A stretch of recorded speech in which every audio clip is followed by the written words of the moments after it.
This here is another viewer's broken gaming PC, and apparently this doesn't turn on at all. You know, traditionally a symptom like this either requires a simple solution or an extremely complicated one, and I'm very much hoping for the former. In this case, this season has just been kicking my butt, and I would really like to just have an easy win for once. I know most of you like seeing the complicated fixes, the ones where I'm just like racking my brain, driving myself mad. I understand that, the entertainment value of this playlist for sure. I know that it's there, and I know that's what you guys want to see, but man, I just need a win. For once in this season, it would be nice just to have a rig fixed in a few minutes and back on the road again. Many of you have likely noticed how old this system is. The components in here are at least a few years old for the most part, including the graphics card, a GTX 970 gaming 4G from MSI. They just don't make them like they used to. Really love this aesthetic back when it first came out. 970s aren't really all that capable anymore. Very light 1080p, I would say, at the most, but still, at least it's something. And same goes for this platform, an X370 motherboard and either 2300G or a Ryzen 5 5500. I'm not entirely sure which is in here currently. I know that the owner tested both CPUs in hopes to narrow down the culprit. I think we have 16 gigs of DDR4 in here, an older Zalman case, and a Thermaltake power supply. I am cautiously optimistic given the symptom that we can have this thing back up and running in no time. Come along for the ride. I hope you'll stay with me. If you're planning your next PC build, then consider checking out our sponsor, VIP SCD Key. Their Windows 10 and 11 OEM keys sell for a fraction of retail and will unlock the full potential of your OS. They'll also remove those pesky activation watermarks. Click the links below to get started today, and be sure to use our special offer code SKGS for a sweet discount on a variety of options, including Windows 10 and 11, Pro and Home, and more. Hello there, and welcome to Fix or Flop. If you're new, just know that everything you see us do in this playlist is free of charge to the owners in question. If you have a broken PC and you live in or around the Orlando, Florida area and you'd like a chance to have it fixed for free in the series, you can fill out a form linked in this video's description. We can do this because of your viewership, so thank you so much for watching. Now I'm gonna get straight to the diag here. This is gonna be a little informal just because I wanna show you kind of what our thought process is going into this. So I've got my power strip here, and all we're gonna do is plug this into the wall and attempt to power it on. I don't expect we'll get any sign of life from the rig based on what the owner has told us. So there's no sense in plugging in a portable monitor right now. So let's get this in the wall, bring this back to the system, and we'll just go full turkey. Let's see if anything happens.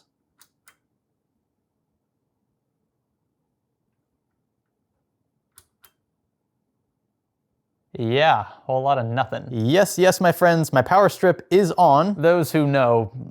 And since we're not getting any sign of life from the system, I'm first going to check all of our major connections. So that includes things like the 24 pin, the 8-pin EPS up top. We do some cable extensions here. I think I'm gonna take these out just to rule them out as a possibility. We'll run straight from the power supply, which mind you is not modular, so there's nothing on that side we could check.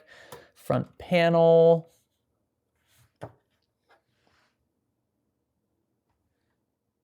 Surely it's not that simple. This here is for a power switch. You can see it is very clearly not connected for some reason. So of course the case's power button isn't gonna do anything. It's not hooked up. This is why we check the simple stuff first. What's gonna happen if we bypass the switch altogether and just jump the power pins?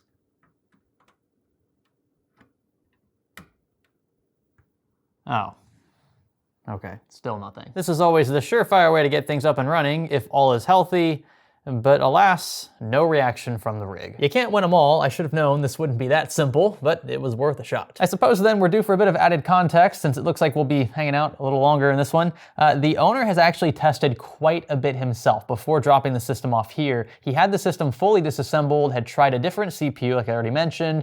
He had even tried a different graphics card, tested this card in another system, tested his CPUs in other systems, and verified that those all work. He thinks we're dealing with a dead motherboard, which is coincidentally one of the two used components in here, the 5500, I believe, being the other used component. And I will say, having met the owner and chatted with them for a few minutes when they dropped the system off, it does sound like they're fairly PC savvy. I think the issue they ran into at the end of the day was that they just didn't have enough hardware to test with. They didn't have a replacement motherboard, else they probably could have fixed this themselves. Nonetheless, we're gonna run through things much the same way we would have if we didn't know this information. We can't make a habit of trusting anybody when it comes to diag, so we're gonna clear the CMOS here. I don't think this is gonna fix the issue, but I have seen weirder things resolved by simply resetting the clock. Next, we're gonna remove everything non-vital, including this graphics card. You can say bye-bye to things like USB-C. Oh God, I really hate these connectors. Also, for good measure, we're going to bypass these cable extensions. I don't think there's anything wrong with them, but well, peace of mind. So at this point, we only have the power supply, a motherboard, a CPU, and a single stick of DDR4 involved. There's also an M.2 in here, which I just noticed, but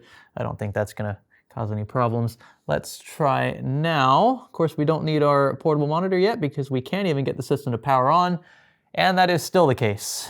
Alrighty, yeah, something is catastrophically wrong with either the power supply or the platform. Let's see what our inline PSU tester says.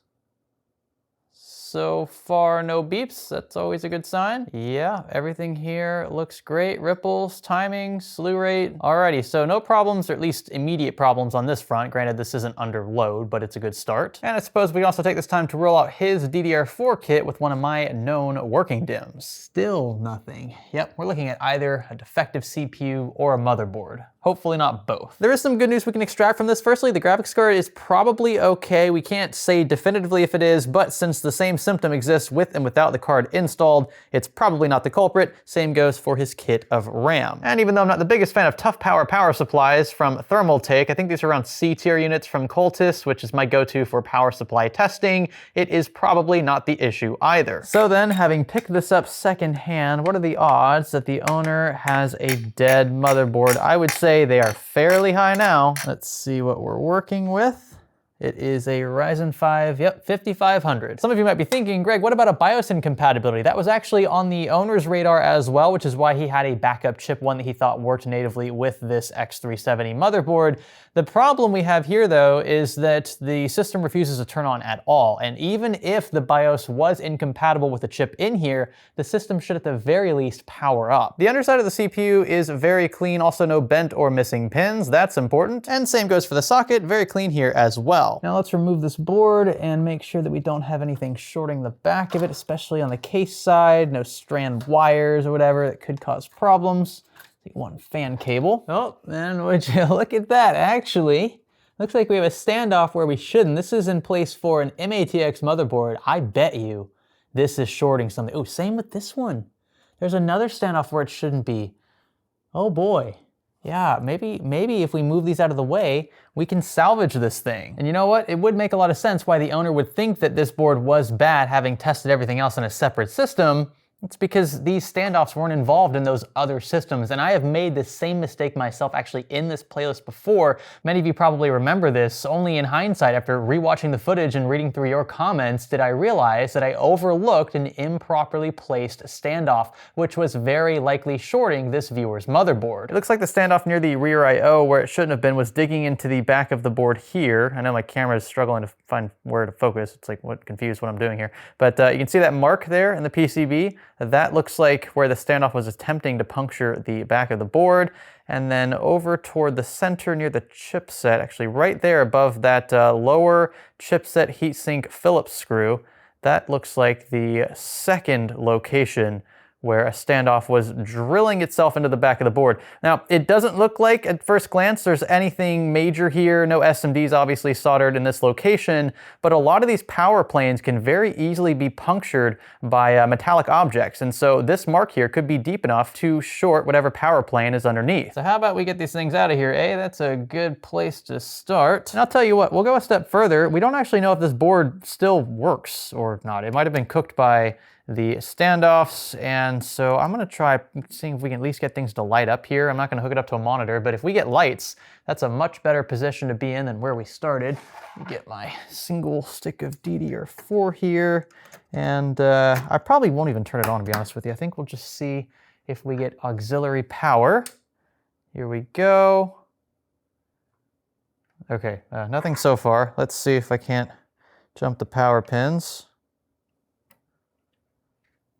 Still nothing? Yeah, chip's not getting hot either.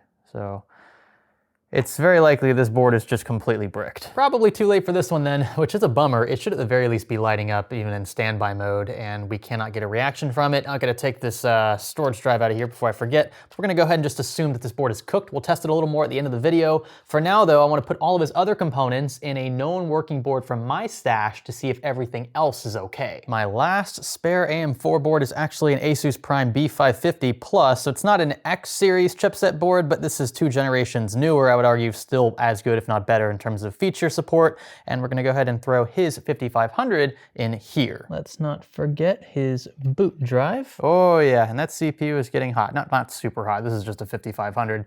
But it is warming up. That's a great sign. That means it's getting power, which is a lot further along than where we started. Having just seen that, I'm confident enough now to just go full turkey. We're gonna throw the platform back into the case, hook everything back up the way that it was when it first got here. Of course, installing the cooler as well. We'll whip out the portable monitor and try for a post. I was careful to rewire everything exactly the way it was before, including his cable extensions, which we ruled out as being culprits earlier in the video. Also, now that we don't have the standoffs in incorrect places, I'm certain that this case will be compatible with this replacement board. We are now ready to power on for the first time. Hopefully we can get some sign of life from this rig. 3, 2, 1. Nice. Now we have one fan that's not spinning. That should be a very easy rewire. I thought that was wired up before. Maybe it came loose when I put the right side panel on. This case is not the most cable management friendly. It took a little while to sort things enough to put the right side panel on in the first place.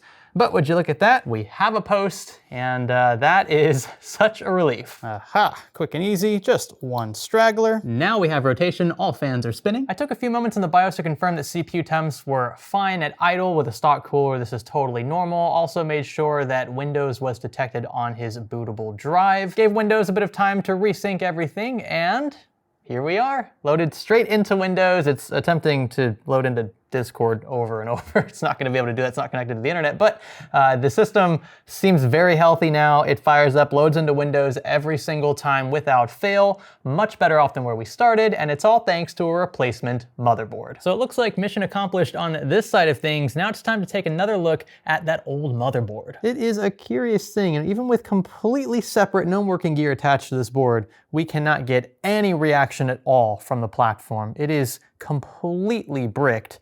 And I still think it was a result of those improperly placed standoffs. Some serious damage likely occurred as a result. It is definitely not a CMOS battery issue. Voltage here is very healthy, just over 3 volts. And it's definitely not my 5500 DDR4 or power supply. These have all been tested multiple times, known working. I've gone so far as to strip this thing all the way down to bare PCB, removing all the shrouds, plastic bits that cover especially rear I/O and power delivery around the socket. The board, though, looks very clean. Again, apart from those 2 small marks where the standoffs were pressing against the back of the board where they shouldn't have, the rest of this looks very healthy. No blown or missing SMDs, no burned or charred bits. It's all pretty standard here. I was paying special attention to the chipset area since this is one of the locations where that standoff was again puncturing through the back of the board, but even here all looks well. There's just not much more I have to go off of here. So while we can't definitively say those standoffs bricked this board, one thing is for sure, it is definitely bricked and warranted a replacement. There's just not much more I can go off of here, and I'm not gonna spend a ton of time probing places that ultimately I probably can't fix anyway, because I don't have donor pieces and my soldering skills are definitely not the sharpest. So as it turns out, the viewer's suspicions were correct. The motherboard was the problem, just maybe not for the reasons he was expecting. The standoffs should not have been there. He missed them. I've missed them in the past. I've missed them in this very playlist, so I cannot judge. I've made, frankly, worse blunders than that even. But let this be a lesson to those who are building in systems, let's say, that come with standoffs in places that don't always accommodate the ATX form factor. Some of these cheaper, older cases especially will have standoffs in places that, again, are not compatible with a full-size motherboard. And if you do install one without removing said standoffs, you can cause irreparable damage to your board, or at least so much damage to the point where the only logical thing is to outright replace it rather than send it in for repair, which will likely cost more than a replacement board, something of equal value. Unless it's like a $600 or $700 board. At that point, you probably should be using a case like this anyway. But that is just, yeah, lesson learned. It's something that I've had to learn. That's why I know now to look for it. Sometimes you have to, unfortunately, experience things like this to learn. And thankfully, this wasn't like the most expensive board that we had replaced. Of course, it was only, maybe $100 used on eBay. So if we wanted an exact replacement, it wouldn't have broken the bank. And we've upgraded them with a B550 board. I know it's a B series chipset, but it's several generations newer. It's more compatible, in my opinion, with a 5500. We can enable DOCP without issue in this case, whereas older generations of Ryzen platforms tended to have issues in that regard. But all around, a happy ending, great news I can pass along to the owner, who should be able to pick it up in a couple of days. Thank you so much for watching this one. If you learned something, let me know by giving this one a thumbs up. That would be greatly appreciated. Consider subscribing if you have not already. And I just want to say again, thank you so much for watching. Your viewership is the lifeblood of this series. There's no way we could offer the free diagnoses and fixes that we do without your support. Clicking on these videos is honestly, it makes my day. I love seeing how enthusiastic you are about this playlist and others, and I hope to continue it in the future. Although I'm not obviously wishing ill will on viewers' rigs, but I'm here if something does go wrong and you live in or around the Central Florida area. That's all for this one. My name's Greg. Thanks for learning with me.